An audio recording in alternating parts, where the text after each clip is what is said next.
Hello friends, welcome to my cooking channel. ಇವತ್ತಿನ ವಿಡಿಯೋದಲ್ಲಿ ನಾನೊಂದು ಆರೋಗ್ಯಕರವಾದಂಥ ಲಡ್ಡು ಮಾಡೋದು ಹೇಗೆ ಅಂತ ತೋರಿಸ್ತಾ ಇದ್ದೀನಿ. ಇದನ್ನು ಚಾಕ್ಲೇಟ್ ಲಡ್ಡು ಅಂತಲೂ ಹೇಳ್ಬೋದು. ಇದು ಮಕ್ಕಳಿಗೂ ಕೂಡ ತುಂಬ ಇಷ್ಟ ಆಗುತ್ತೆ. ಮೊದಲಿಗೆ ನಾವು ಒಂದು ಬಾಣಲಿನ ಬಿಸಿ ಆಗೋದಕ್ಕೆ ಇಟ್ಟಿದೆ. ಇದಕ್ಕೆ 1 ಕಪ್ ಬಾದಾಮಿನ ಹಾಕ್ತಾಯಿದ್ದೀನಿ, ಅರ್ಧ ಕಪ್ ಪಿಸ್ತಾ, 1 ಕಪ್ ಮಖಾನ್ ಅಂದರೆ ಕಮಲದ ಹೂವಿನ ಬೀಜಗಳು ಮತ್ತು 1 ಟೇಬಲ್ ಸ್ಪೂನಷ್ಟು ಗೋಡಂಬಿನೇ ಹಾಕ್ತಾಯಿದ್ದೀನಿ. ಈ ಇಷ್ಟನ್ನು ಹಾಕ್ಬಿಟ್ಟು ಡ್ರೈ ರೋಸ್ಟ್ ಮಾಡಬೇಕು. ಆದಷ್ಟು ಲೋ ಫ್ಲೇಮಲ್ಲೇ ಉರಿಬೇಕು.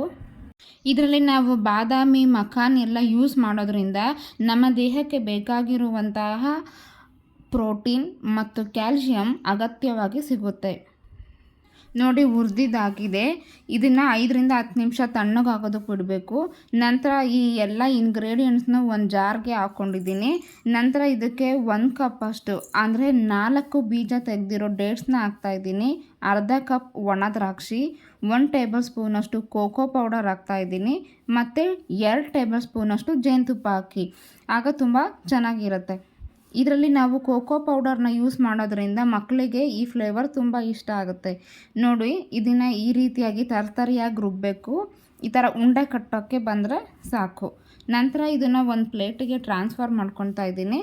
ಆಮೇಲೆ ಇದನ್ನು ಈ ರೀತಿಯಾಗಿ ನಿಮಗೆ ಯಾವ ಸೈಜ್ ಬೇಕೋ ಆ ಸೈಜ್ಗೆ ಉಂಡೆಗಳನ್ನು ಕಟ್ಟಿ ಇಟ್ಕೊಳ್ಬೋದು. ನಾನು ಹೇಳಿರೋ ಈ ಕ್ವಾಂಟಿಟಿಯಿಂದ 10 ಚಿಕ್ಕ ಉಂಡೆಗಳನ್ನ ಮಾಡ್ಬೋದು. ನಾನು ಮಾಡಿರೋ ಈ ಚಾಕ್ಲೇಟ್ ಉಂಡೆ ನೀವು ಒಂದ್ಸಲ ಟ್ರೈ ಮಾಡಿ. ಇಷ್ಟ ಆದರೆ ಲೈಕ್ ಮಾಡಿ, ಸಬ್ಸ್ಕ್ರೈಬ್ ಮಾಡಿ. Thank you.